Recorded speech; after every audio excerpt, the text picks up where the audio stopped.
everyone, and welcome to this episode of Cannesversations. We are live from Las Vegas at CES, and I have Ravit Ross, CRO from Start.io. Welcome. Thank you. How are you doing today? Good. Tired, but good. Yeah, that seems to be the recurring theme this week. It really is. Yeah. It's my first CES. And so is mine. Oh, yeah. I didn't realize that. Yeah. So what do you think then?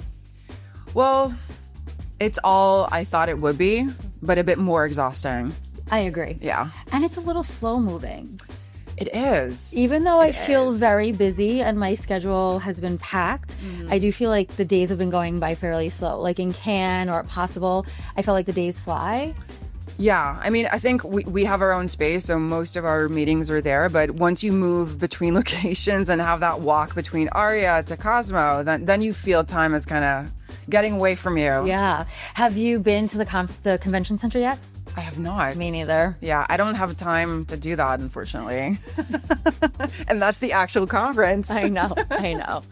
All right. Well, there is a theme to the conference and most of the conferences that we attend these days, and that's AI. So I have some AI questions I'd like to ask you and see what your thoughts are. Yeah, go for it. All right.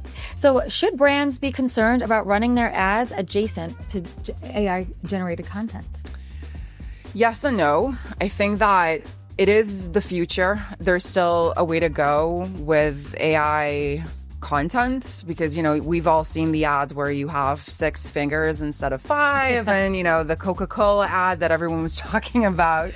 But I do think that you need to be conscious and aware of what's being presented. And if there's, like a creative policy or any guidelines that you need to be looking out for, then I think that it makes sense. But experimenting is key. And if you're not there, then it's not cool, Yeah, I really like that too. I tell people, I'm like, not everybody needs to be everywhere, but you could figure out what works for you. Exactly. And the only way to do that is to test and learn. Exactly. We're all new to it. So while AI could be scary because it's new, nobody really has it figured out.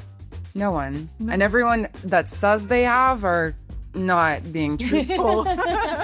Seriously. Unless they created AI. Yes. True. True. Yeah. The brain behind the machine. Yes. So do you think that brands are prepared for a world where consumers are questioning everything?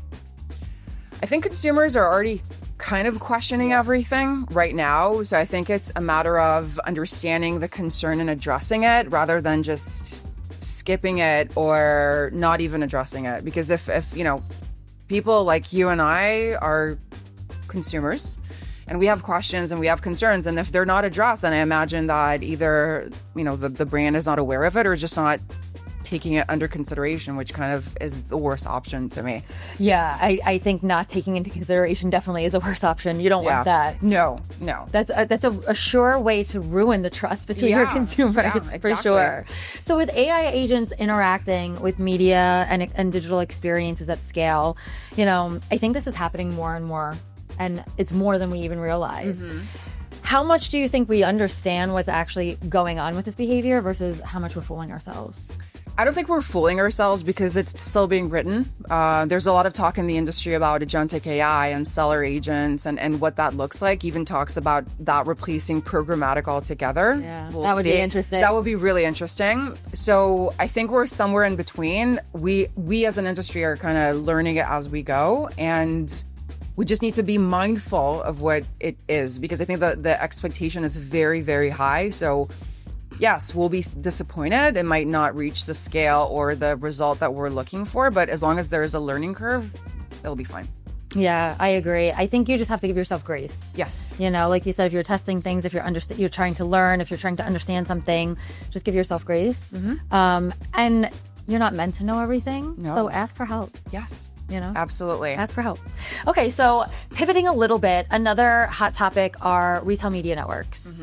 Or I should say commerce media networks, because they're really popping up everywhere. And, we've been talking about data being king forever, and now people are really, really putting their money where their mouth is, literally. Yes. How do you think we can standardize RMN measurements and fragmentation and maximize ROI? Really good question. I think, speaking of my experience at the company, we are data driven, and we take it as a user centric approach, and seeing these retail media networks that up until not that long ago were walled gardens. Yeah.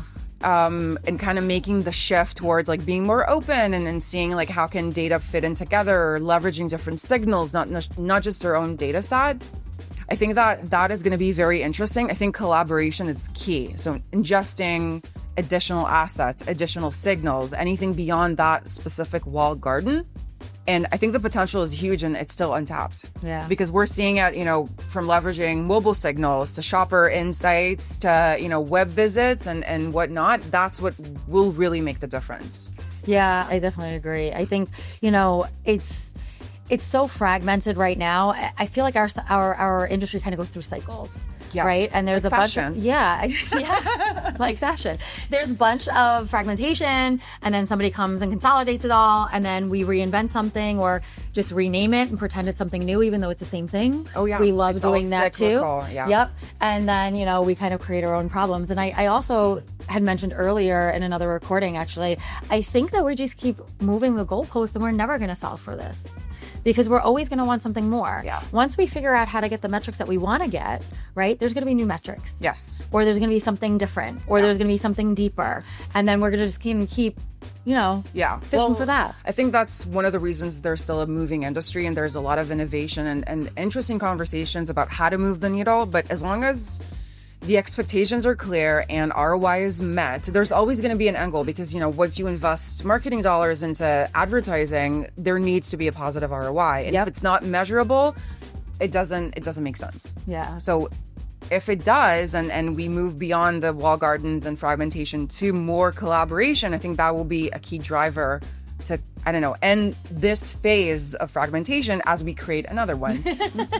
So true. So true. Another hot topic is live sports. I'm not truly a sports fan per se. My daughter plays soccer. I'm still learning the rules, but I am the loudest parent there, I will say. However, it's a big thing, and it's popping up everywhere.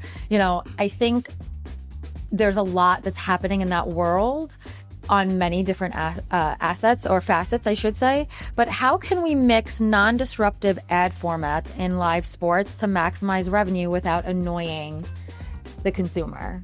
Yeah, again, I'm not a big sports fan either, so I'll give my 2 cents. I think experience is key. As a user myself, I hate intrusive ads. They kind of ruin the experience. So I think it's a matter of kind of nativizing the ad to fit more with the content and having it more, gamified or kind of part of the flow and have it be more. I think bottom line, we need to invest more in the experience. I agree. Yeah, I think it needs to be more experiential, not even just like as an activation or how you're presenting it, but making sure it's relevant, making sure that the placements make sense and it's not in your face. Yeah. Like you said, I love the nativize it. Mm-hmm. But yeah, nativize it, make it more natural and just like, oh, look at that. And not like, oh, look at that. Yeah. We're just alienating users everywhere.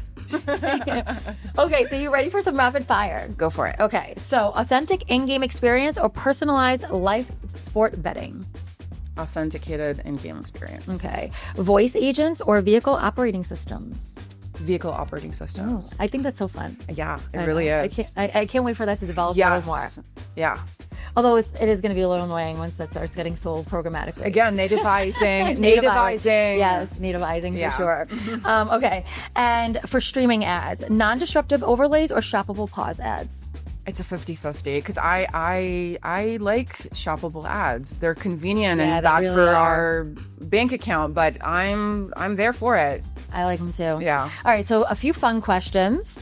What's your prediction for 2026? Yeah. Well, I always say it's going to be the year of the mobile because we say it every year, but I think it really is. AI, obviously, there's a lot of talk about seller agents and how we can incorporate that into the decision making. As you said, data is queen because, and kind of taking that or continuing to take that approach when you target users and making the experience well suited for the user that you're looking to target. And yeah, I think those are the major ones. Yeah. And what about being at CES? It's very fun. It's both of our first CESs. I know you said that you felt like it was a marathon, which I agree. But what event do you feel is most valuable and why? Possible is a really good one, even though it's a newer event. I think it's a really good opportunity to connect with people. Can, obviously, because it's good timing, recap the first half of the year, get ready to the second half of the year. And I like Mexico because even though it's a global event, I think it's a really strong presence and a lot of publishers, agencies, and it's kind of like an international footprint. And what is your Vegas guilty pleasure? Oh, the food. Yeah, that's like number one answer, the food. Always. Everybody keeps saying that. Yeah. Well, Ravit, this was so much fun. Thank you so much for having me. Have you made any bets this week yet? I have not. So would you put it all on red or black? Black. Black? That's my color. Oh, well, it looks like blue's your color right now. I think it's more black than anything else. All right, so you want to roll the dice and win some money? Yeah, sure. All right, so thank you, Zephyr, for being our sponsor, for rolling the dice. Are you ready for this? Yes. All right, so pick up that die and please roll it.